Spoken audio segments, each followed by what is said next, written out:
Before I get into my review of Thunderbolts, I just want to say this channel recently hit 600 subscribers. Yes! Thank you all so very much for getting this channel to 600 subscribers. Thank you all so very much, every single one of you, whether you've been watching my channel for the longest time or any new viewers. Thank you all so very much. Really appreciate how much support you give in the channel, whether you liked, comment, anything to support the channel.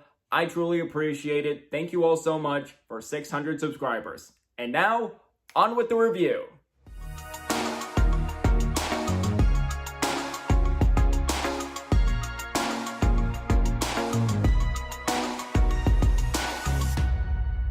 Hey movie buffs, I'm Jack Benner, and welcome to my review of Thunderbolts. Thunderbolts is the newest film in the Marvel Cinematic Universe and now the 36th film in the MCU, which is crazy to think about. We are getting close to 40 MCU films, and that's insane. And as well as this is the final film in Phase 5 of the MCU. Thunderbolts is directed by Jake Schreier, starring Florence Pugh, as well as supporting roles from Sebastian Stan, David Harbour, Wyatt Russell, and many others. In Thunderbolts, we follow Yelena, as always played by Florence Pugh, and she unexpectedly finds herself joining a team of anti-heroes consisting of Bucky, Red Guardian, US Agent, and Ghost, that puts them on a dangerous mission that also confronts their darkest pasts. Before I get into my review of Thunderbolts, any new viewers coming across my channel for the first time, welcome to my channel. I am Jack Benner. I do movie reviews on here, both old and new. And from time to time, I do some lists on here, either a top 5 or ranking video. So if you're looking for either movie reviews or top 5 lists, you're definitely in the right place. So you like movie content, like what you see so far, definitely considering that like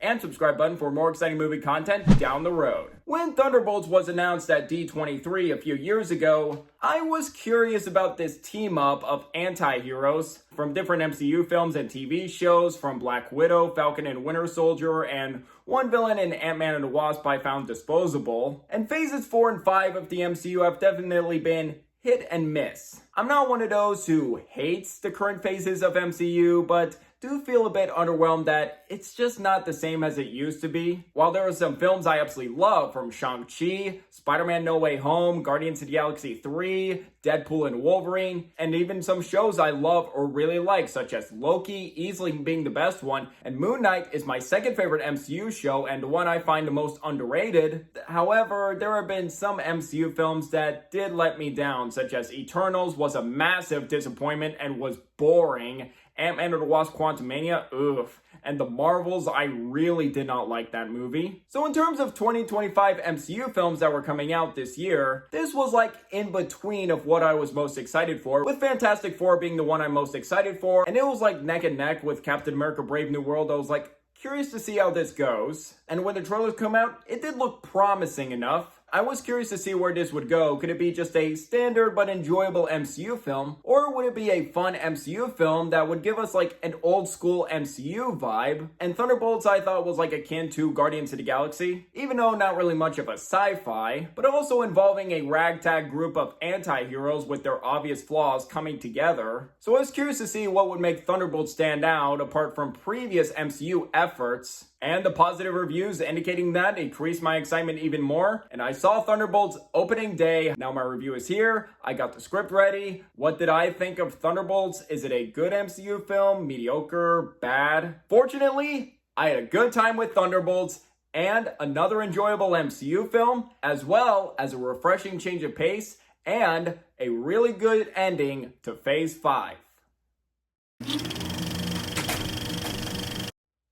To start with my pros on what elevates this movie as an entertaining time is definitely the cast, a fantastic cast ensemble, all around giving top-notch performances. Florence Pugh returns as Yelena for a third time here, and I am really happy to see Yelena shine as a main character in this movie. And now with Thunderbolts, she is proving to be one of my favorite MCU heroes post-Endgame. And after her first appearance in Black Widow, as well as making an appearance in Hawkeye, I think Thunderbolts proves to be Florence Pugh's best work work in the MCU so far. She's funny, likable, terrific in the action scenes as well as the dramatic scenes, and I also love seeing more of her dark past explored here and where they take her character struggling with grief and her feeling like she has little to no purpose. Everything that is required about Yelena in this movie, Florence Pugh absolutely shines in. And of course, Florence Pugh continuing to prove herself as a dynamite actress in any movie, whether that's Little Women, Puss in Boots 2, Oppenheimer, Dune Part 2. Florence Pugh is quickly solidifying herself as one of the most talented young actresses working today. And the rest of the supporting cast is terrific.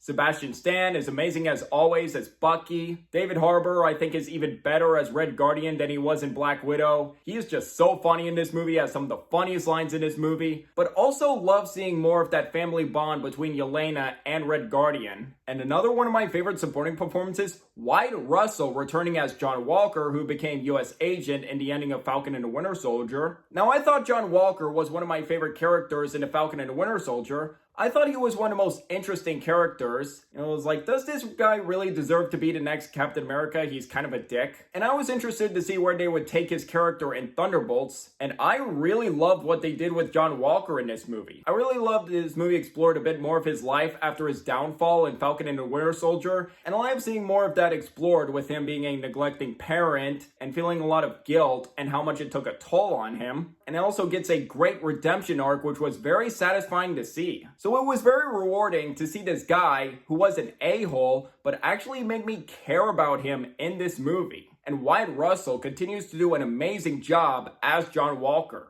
And one surprise in the supporting cast for me, Julia Louis-Dreyfus returning as Valentina, and she has been one of the post-Endgame characters I really didn't care about at all. Just whenever she made appearance, I was just like, whatever. I just felt like she was just there for MCU setup. And her scenes in Wakanda Forever, I thought she was the worst part of that movie. I felt like her scenes were just MCU setup filler that just grinded the story to a halt. But here, I actually liked her even more. She actually has more backstory, more to do in the story, and I thought Dreyfus did a really good job here. And as for a new character that was a standout in this movie, was Lewis Pullman as Bob. And I do remember seeing this actor in Top Gun Maverick, and strangely enough, this is the second blockbuster I have seen this actor in where his name is Bob, but I love this character here. I found Bob, or Sentry, to be the most interesting character in Thunderbolts, with his mystery and more of his backstory and the third act, learning more about him. And seeing what they do with powers made me excited to see more of this character in Doomsday as well as the future of the MCU. And I thought Lewis Pullman did a fantastic job in this movie and now is quickly becoming one of my favorite MCU characters post-Endgame.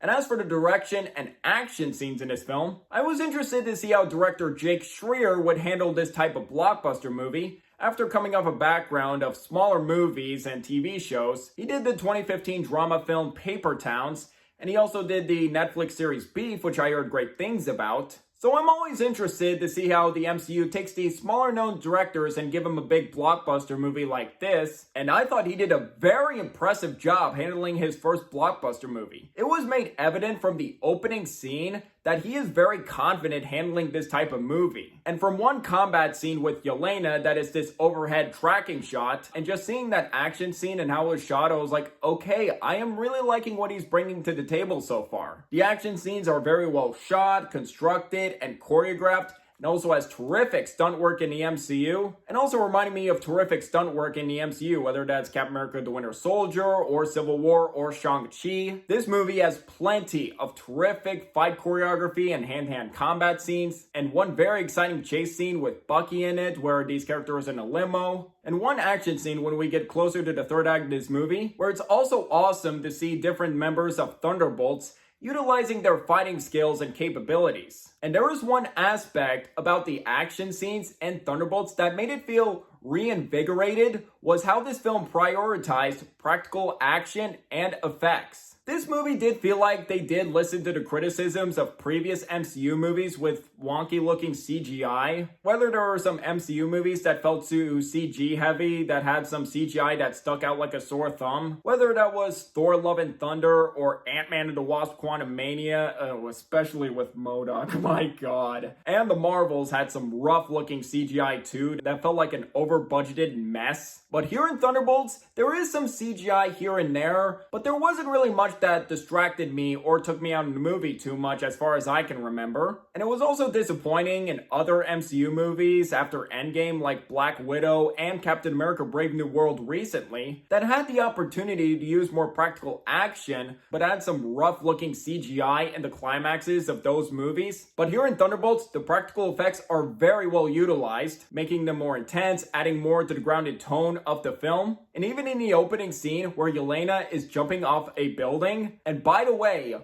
that is on location. That is not CGI nor green screen. Florence Pugh actually did that stunt herself, and she was the one who convinced Kevin Feige to do that stunt. Props to her. Florence Pugh, she's a badass. What I found to be one of the biggest strengths in my favorite MCU Phase 5 films, such as Guardians of the Galaxy 3 and Deadpool and Wolverine, it is incorporated greatly here in Thunderbolts. While yes, this movie is entertaining and has funny MCU humor, granted not all of it lands, it didn't forget to provide a strong emotional core to be invested in. While yes, these characters don't get along at all and have their obvious flaws, it is worthwhile to see them come together to set aside their differences and actually get the opportunity for redemption. And there were two emotional themes in the third act that is one of my favorite scenes of the film. One, a conversation between Yelena and Red Guardian I found the most heartwarming scene of the film. And another scene with all the Thunderbolts and Bob, that was one of my favorite scenes of the movie. I got goosebumps. And I loved how this movie focused on strong themes, such as past trauma, grief, failure, and redemption. And all those themes are very well explored here, adding more substance to the movie. And it felt very refreshing after Ant-Man and the Wasp: Quantumania, The Marvels, and Brave New World didn't have much substance or really much stories to be invested in. But here though, there are characters I do care about. But here though, these characters I do find entertaining, I sympathize with them, and want them to succeed in the end.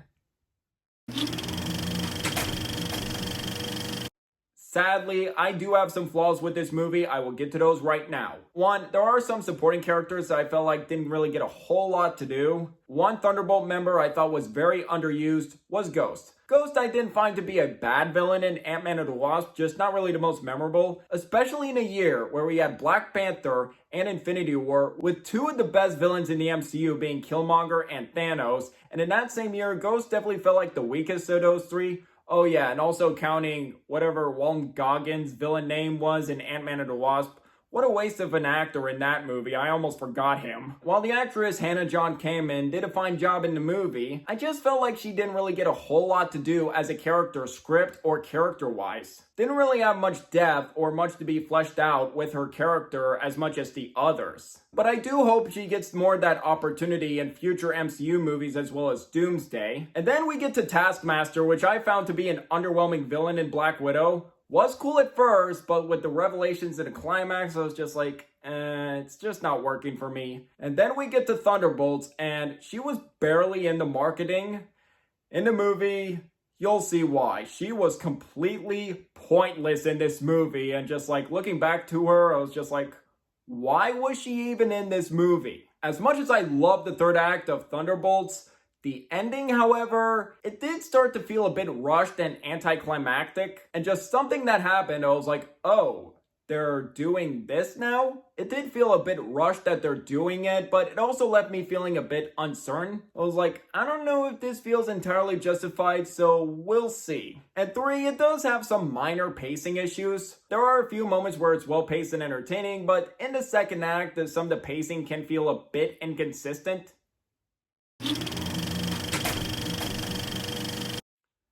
To sum up, Thunderbolts felt like a very refreshing change of pace the MCU needed, as well as a strong ending for Phase 5. With fantastic action set pieces with great practical effects, top-notch performances, as well as telling a great and grounded character-driven story with interesting themes. Definitely go see it if you're a fan of the MCU. I can't wait to hear your thoughts on this movie. And even if you've been skeptical about Phases 4 and 5, I do think you should give this movie a chance. I think there was plenty to offer here. I was surprised how much this movie left me feeling delighted and entertained. While Ant-Man and the Wasp: Quantumania, not a good start for MCU Phase 5 at all, here we got a good ending. Even if I don't think it's at the same level as Guardians 3 or Deadpool and Wolverine, I'm happy we got a good ending for Phase 5. And this was the first big movie of the summer. I'd say it started the summer movie season off on a strong note. And now to grade it, I'm going to give Thunderbolts 4 stars out of 5, a B+.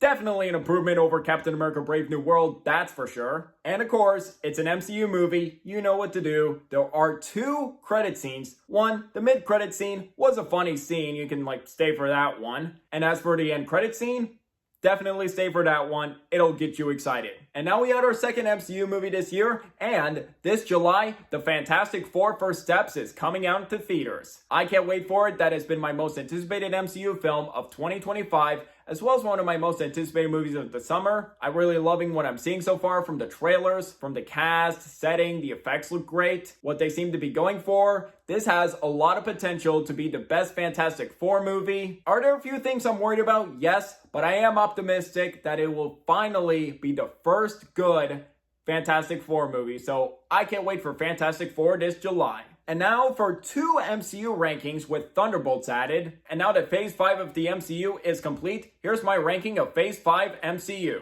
At number 6 is The Marvels. At number 5, Ant-Man and the Wasp: Quantumania. Number 4, Captain America Brave New World. Number 3, that's where I'd put Thunderbolts. Number 2, Deadpool and Wolverine. And number 1 for me is Guardians of the Galaxy Volume 3. So that right there is my ranking of Phase 5 MCU movies. And what would be your ranking in the comments below? And now, where does Thunderbolts rank in my MCU ranking? 36 films in the MCU now. Now I'm thinking about it. I don't think it's top 15, or it would probably be close to top 20 maybe. Now thinking about it, I'd place it at number 22 in my MCU ranking. It would be right between the first Thor and Iron Man 3, so that's where I put Thunderbolts in my MCU ranking for now. Curious if I give it a rewatch, could it go up or stay there? We'll see. And I would like to hear where Thunderbolts ranks in your MCU rankings in the comments below. So I would like to hear from you guys. What do you guys think of Thunderbolts if you've seen it? Do you agree, disagree with my review? Or if you haven't seen it, are you interested in seeing the film or not? Let me know down below. Did you enjoy hearing my thoughts on this movie? You want to see more reviews like this in the future? If yes, please hit that like